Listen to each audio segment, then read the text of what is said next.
নমস্কার বন্ধুরা, আমার একটা ভিডিওতে তোমাদের জানাই ওয়েলকাম। এখন বাজে রাতে 10টা। তা এখন সেজেগুজে নিমন্ত্রণ খেতে যাচ্ছি। আমাদের পাশের বাড়ির এক ভাইয়ের মেয়ের অন্নপ্রাশন। আর মেয়ে এসছে যে তোমাদের আগের ভিডিওতে দিয়েছি, দেখো মেয়েও তৈরি হয়ে গেছে। আর মেয়ের এই ড্রেসটা এই মাত্র জাস্ট অনলাইনে আনানো হলো। মেয়ের পুরনো ড্রেস মানে আগের ড্রেস পরে যাবে না। একটু হাই বলে দাও।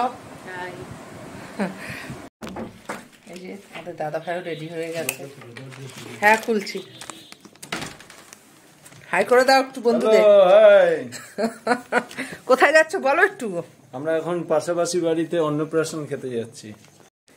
তা বন্ধুরা, এই আমাদের বাড়ি, আর ওই যে লাইট জ্বলছে এই অন্নপ্রাশন, মানে মাঝখানে একখানা বাড়ির পরেই নিমন্ত্রণ।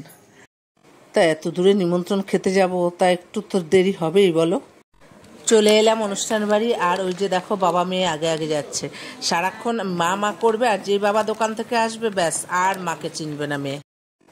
সিঁড়ি বেয়ে 4তলায় উঠে আসলাম, কেন প্রোগ্রামটা 4তলাতেই হচ্ছে। আর ওই যে দেখো পুচকি সোনাটা, তা সবাই গিফট দিচ্ছে, ও ধরছে কিন্তু কারো কাছে যাচ্ছে না, কাঁদছে। আর এদিকে স্টার্টার করেছে দেখো, চিকেন পকোড়া, কফি, ফুচকা।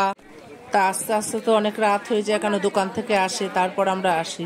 তা যাই হোক, মা মেয়ে একটু চিকেন পকোড়া নিয়ে নিলাম। আর ফুচকা বসেছে, ফুচকার দিকে লোভ যাচ্ছে, কিন্তু এত রাত করে আর ফুচকাটা নিলাম না।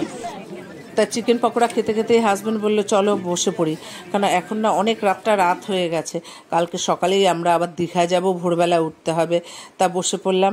আর কথা বলতে বলতে তোমাদের মেনু কার্ডটা দেখিয়ে দিই, কেন যখন খাবার সার্ভ করবে তখন ভিডিও করতে পারবো কি না জানি না।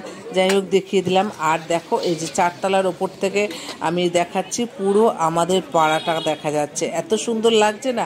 তাই তোমাদের সাথে একটু শেয়ার করলাম আমাদের পাড়াটা। তা খাবার সার্ভ করা শুরু হয়ে গেছে, আর প্লেট জল পড়ে গেছে। আর এই যে দেখো মটরশুঁটির কচুরি দিচ্ছে, সঙ্গে চানা মশলা দিচ্ছে। তা আর বেশি দেরি করছি না, তাড়াতাড়ি খেয়ে নিই, কেন কালকে সকালে বেরোবো, এখনও ফাইনাল কিছু গোছানো বাকি আছে। সবারই থাকে যাওয়ার আগের দিনই সব মানে মনে পড়ে এটা নেবো ওটা নেবো। তা যাই হোক, মটরশুঁটির কচুরিটা চানা মশলাটা দারুণ হয়েছে।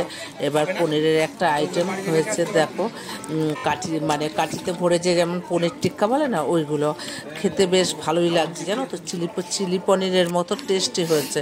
তা যাই হোক, এবার রাইস নিয়ে নিলাম, চিকেন কষা নিয়ে নিলাম। তা খেয়ে নিচ্ছি। প্রতিটা আইটেমই রান্না খুব ভালো হয়েছে। আর খাওয়া দাওয়া হয়ে গেছে। এই যে দেখো পাড়ার সবার সাথে একটু গল্প করছি। পাড়ার সবাই যখন একত্রিত হই না, তখন গল্প করি, এত ভালো লাগে। পরে এই যে দেখো পুচকিটা এখন একটু চিনেছে, এখন ওই যে মেয়ের কোলে আসলো। এই যে দেখো আমিও একটু আদর করলাম, কি ভাল লাগছে পুচকিটা। আর এমনি রোজই পুচকিটাকে দেখি আমার বাড়ির সামনে, বাবা নিয়ে দাঁড়ায়, কথা বলি, একটু আদর করি। তা এখন এত লোকের মাঝে না ভয় পাচ্ছে। তা যাই হোক, খাওয়া দাওয়া কমপ্লিট করে আর লেট করলাম না, কাল বেরোতে হবে বলে। তা ভিডিওটা আমি এখানে শেষ করছি। ভিডিওটা ভালো লাগলে একটু লাইক, কমেন্ট, শেয়ার করে পাশে থেকো।